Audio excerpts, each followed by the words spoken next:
Okay, so hi everyone. Welcome to yet another session of Stack Architect Lab, Azure. Okay, and in that, I need to first go back to my place where I have the PAM key. So always verify that you have that key. You should have the key there. Otherwise, your command will fail here. I will run this again. I will say yes if fingerprint it asks. So second time, it will not ask for the fingerprint. So that is a good sign here. Correct. So I'm logged in into the Azure. So now three things we have done till now. I have created one repository. That is one thing I have done. Then what I did is I added .github workflows, and inside that test runner.yaml I have created register our runner. Okay, like we did it in past, we need to register our runner, but this time in different way. And when I say different way, what does it mean? Because this time we have some special case, we need to do it for our Azure self-hosted runner. So that is the main difference which will come here. So what I do is I will go into this setting here, okay, in my repository, and in settings on the left side you see there is something called actions, correct? And in this actions you see there is something called runners which is coming. Okay, now in runners you see there is something called self-hosted runner option. So I will click on this self-hosted runner, and then this time I will press the Linux option. Okay, now if you see here, then this code I am getting here. Okay, you see the download, this sub commands are coming here, correct? So what we need to do is we need to actually run all these things, something like this. So the next command I will run is this xjdf.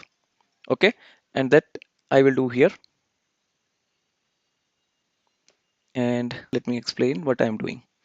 So this was the command till token, whatever was there, till token that I got. And after that, what I put is after that I said, okay, name. I put that name of that thing as a Azure Runner 1.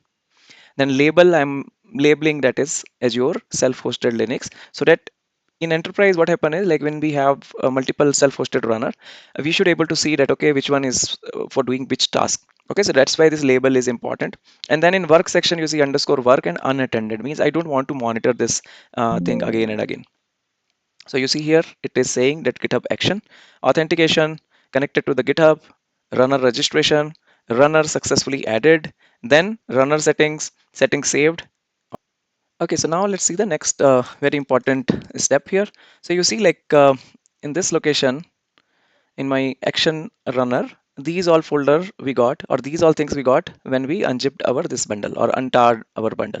So the most important thing here is the svc.sh. If I go here and show you svc.sh, so this is the file which we got. Okay, so this is the main very important file, and which have all the details of your GitHub action, and this is the core file which we generally check when we do any troubleshooting. Okay, so just for your information, it is not required for this demo, but again, so now what I need to do is I need to configure this. So for configuring this, I will run this command.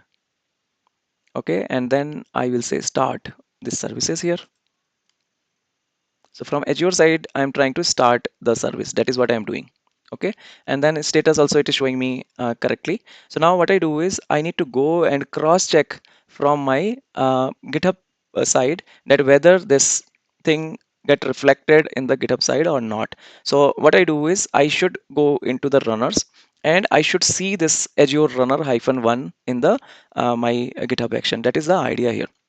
Okay, so what I want to do, I want to go here in the this place. Okay, and in this place what I need to do, I need to go to the settings again. Okay, settings, and then in actions, correct, like we discussed earlier.